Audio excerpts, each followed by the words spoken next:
Today, we are talking about the three things that helped me to confidently deliver client results, up my price while shortening the length of my coaching and hypnosis program. And so these three things that I prioritize every day, even every single day, was really what led me to the success that I've had with my clients, where I received amazing life-changing testimonials that were not a problem for my clients to give, as well as the inner satisfaction of knowing that I am truly living out what I am meant to do, as well as, of course, receiving an amazing, energetic exchange in terms of a payment by charging more and having a stable business model this way. And so the very first thing that I made sure in my coaching and hypnosis sessions was that I believed in the modality that I was trained in, right?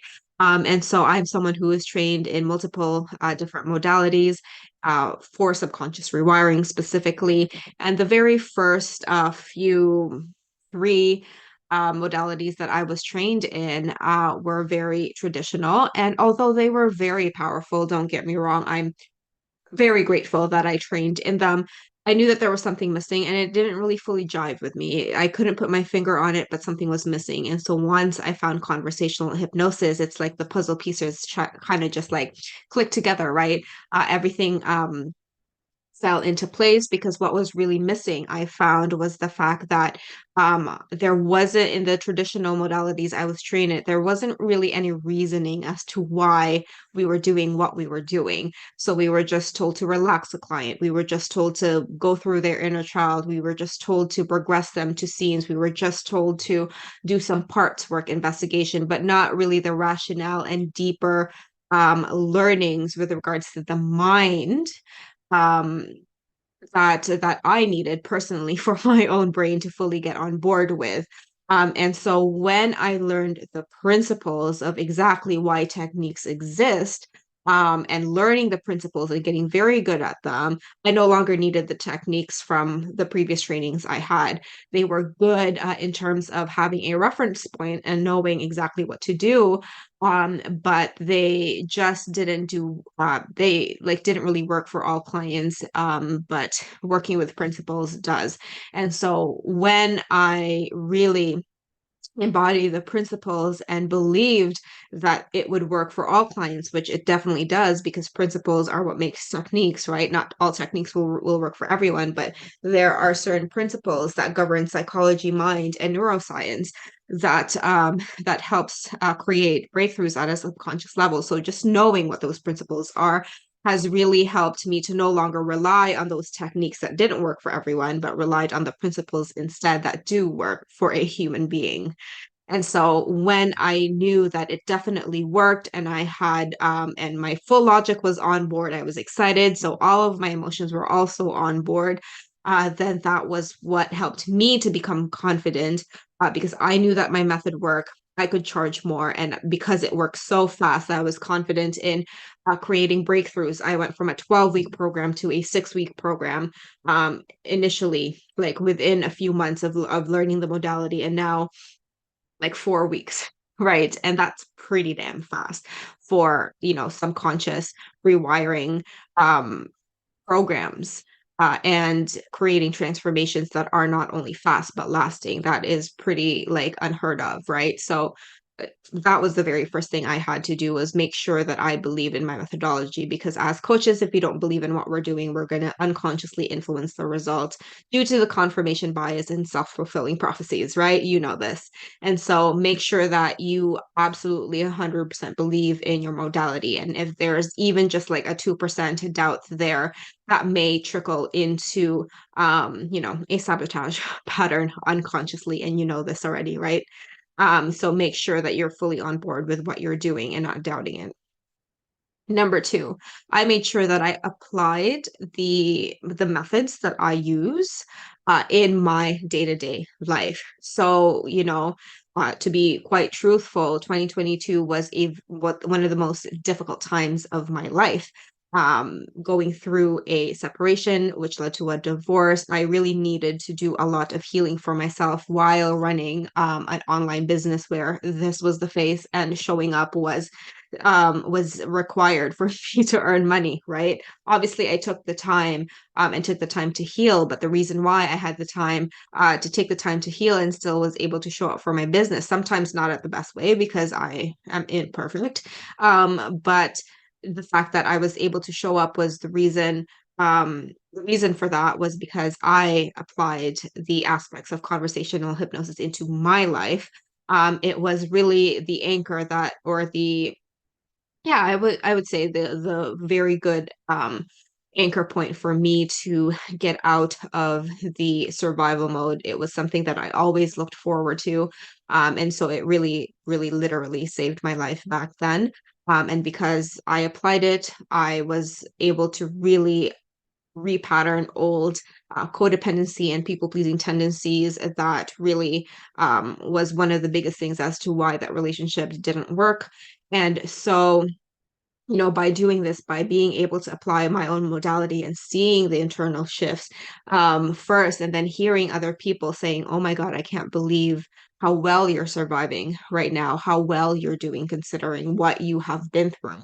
So, really knowing that also just helped, to make sure to prove to myself that it does work.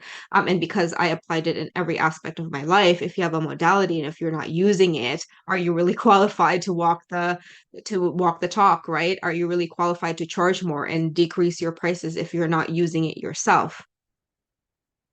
Something to really be honest with yourself about. So because I used it for myself, because it worked for me, because it worked for my clients, and I had proof of it, it's very open and it's very obvious how well it worked. So that made me just feel confident because there's results and I don't even need to say it, right? I just gotta show it. Showing is better than saying. People can talk shit all they want, but if they don't have any proof to show you it, then what's the point, right? Even during the most difficult time of my life, I was able to not rely on going to therapy after. I didn't have to take medication. I still had amazing client results, right?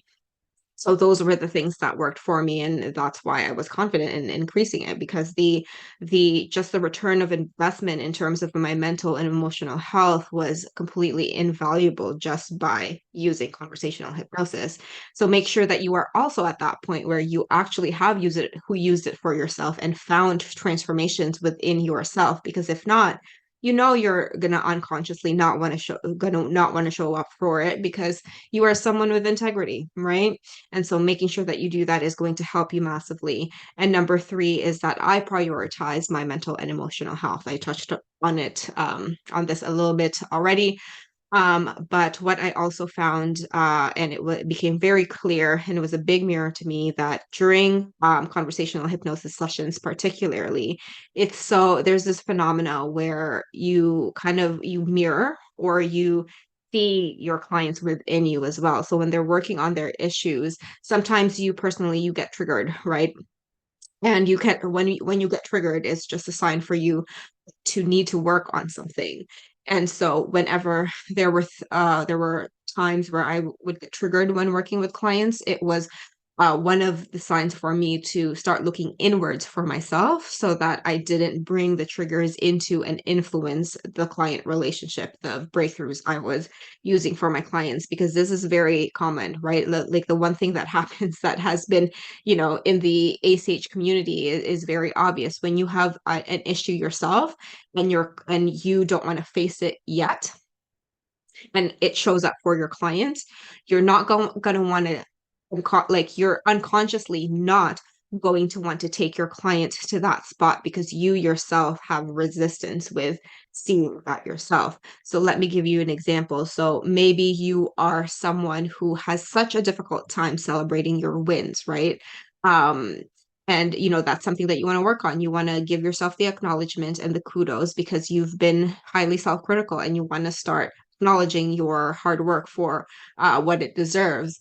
And maybe you're not ready consciously or unconsciously to do that yet. And then your client comes to you and has the same issue of not celebrating their wins and not wanting to talk about their wins. And tell you that in the session unconsciously, you might steer the conversation away from celebrating the wins, and you might like let your client off the hook because it's that your client is going to go there, it's going to trigger some of your shit, and because of that it stops you from really helping your clients to create that transformation. This is something that's really not talked about much, but how we are internally has a massive impact as to the results that we give our clients. So if we are triggered and our clients are triggered, we're not going to be able to have the internal regulation enough to be able to give our clients the results. That's why it's so important to prioritize your mental and emotional health as a coach, because if you are, I mean, that's just also ethics, right? If you're feeling like garbage and, everything is negative, is it worth other people paying you if you're not walking your talk? Like that's just unethical, and your clients are not going to get results anyway because you haven't done it for yourself. So help yourself first, and then you'll be able to more effectively help your clients. So by prioritizing these three things, by, believing and really allowing myself to find a modality that works for me was massively transformational. It worked. It was simple. I knew I could get the results, so it was no brainer to actually show up for it and deliver it with my clients. And number two, I applied my methodology to every aspect of my life. When I say I'm going to sit and feel my emotions, I actually sat and felt my emotions, even though it was the last thing I wanted to do. Right.